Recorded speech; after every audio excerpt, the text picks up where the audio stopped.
Right, you guys wanted to see some emotional piano stuff, so let's do it. This video is sponsored by the kind guys over at Stereo 7 who sent me out their Classichord Piano library to show you. I'll quickly go over the library and its features, and then I'll show you some tips for making emotional piano melodies with it. The Classichord Piano is a contact library that can be loaded in both the full and player versions of Contact. The library captures the warm and intricate tones of a traditional grand piano and gives us some controls to tweak its sound.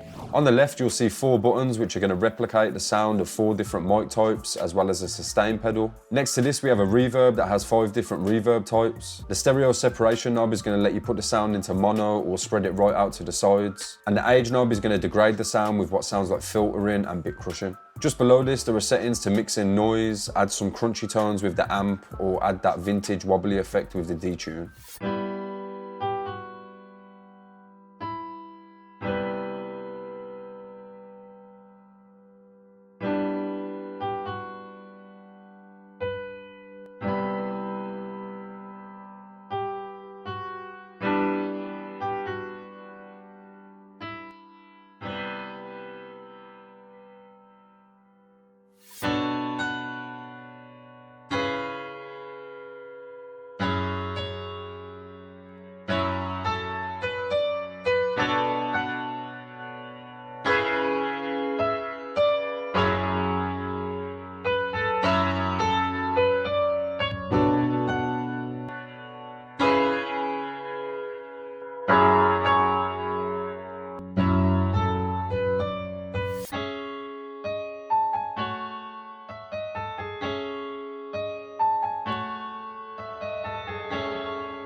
If you'd like to check out the Classichord library, then I'll leave a link to it in the video description, and thanks again to Stereo 7 for sponsoring the video. Next I want to show you 3 chord progressions as well as some techniques that I like to use when I'm making emotional piano melodies. The chord progression I'm going to use for the first melody is a 1-6-7-5 progression. Each of these numbers correspond to a note in the scale, giving us the root note for each of our chords. So in the key of A minor, I can start by placing the 1, which is of course the A.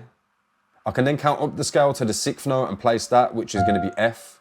Next I want the 7, which is going to be up 1 to G. Then lastly I'm going to be ending on the 5, which is E.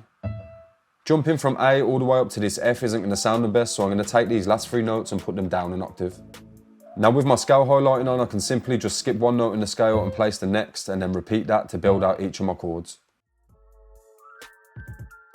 I always like to take the root note from each of my chords and copy it down an octave, and for this melody I'm going to copy it up an octave too.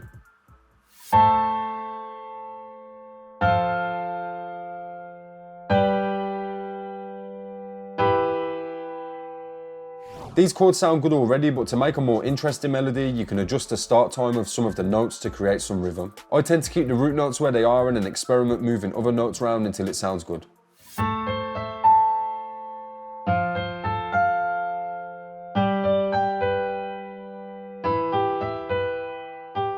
I'd imagine that most of you have a MIDI keyboard, so the best way to get a more humanized feel is of course going to be to play the chords in. Breaking these chords up and playing melodies with your right hand is going to lead to a more interesting melody, and it's also just good practice too.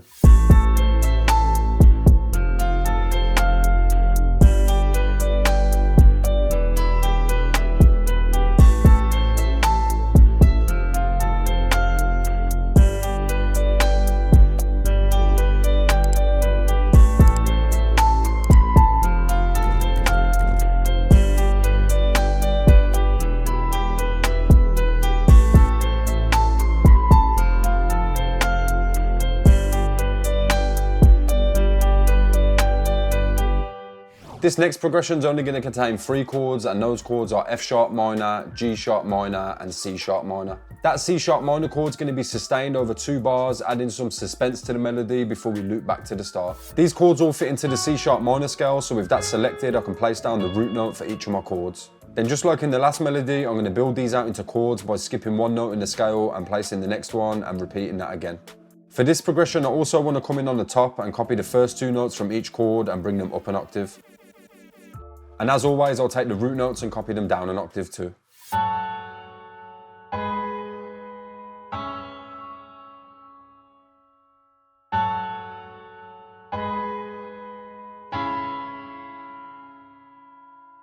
With these 3-chord melodies, I like to take the second chord and delay it by just 1 beat. I find this makes the melody a bit more interesting rather than every chord hitting on the downbeat.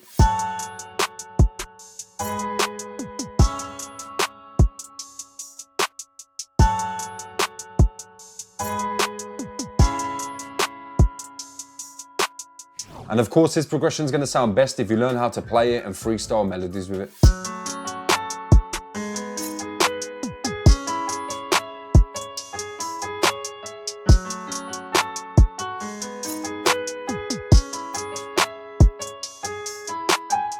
The last tip is going to be more about layering your pianos with other sounds to create a more rich and thick soundscape. What I like to do is make an initial chord progression with a piano, which I can then layer with a sound like a pad or string. I then like to go on top of this with some sort of arpeggiated or sequenced instrument. For this, I'm going to keep things really simple and just use 2 chords. To begin with, I'm just going to place down a C sharp minor chord. Then I'm just going to copy this across and bring everything down by 5 semitones.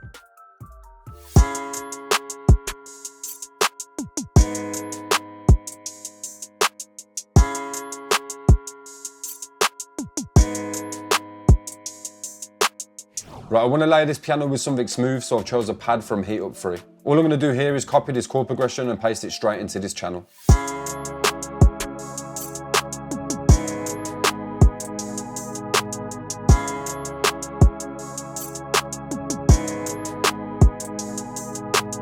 Next, I want to find an arpeggio sound that's going to sit on top of these chords and add a more rhythmic layer. This is going to stop these longer 2-bar chords from sounding boring by adding some bounce to them. I found this arpeggio preset inside of Analog Lab, but you can also do this in the piano roll by pressing Alt and A to bring up the arpeggiator window.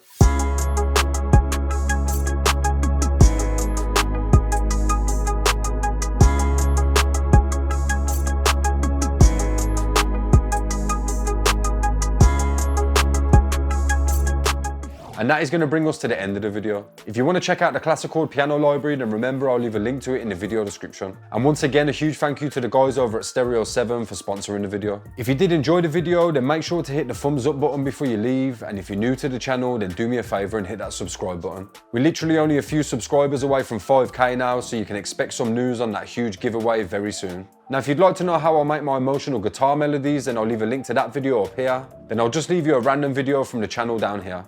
Big shout out to anybody still here at the end of the video. I've been Era, thanks for watching, and I'll hopefully catch you all in the next one.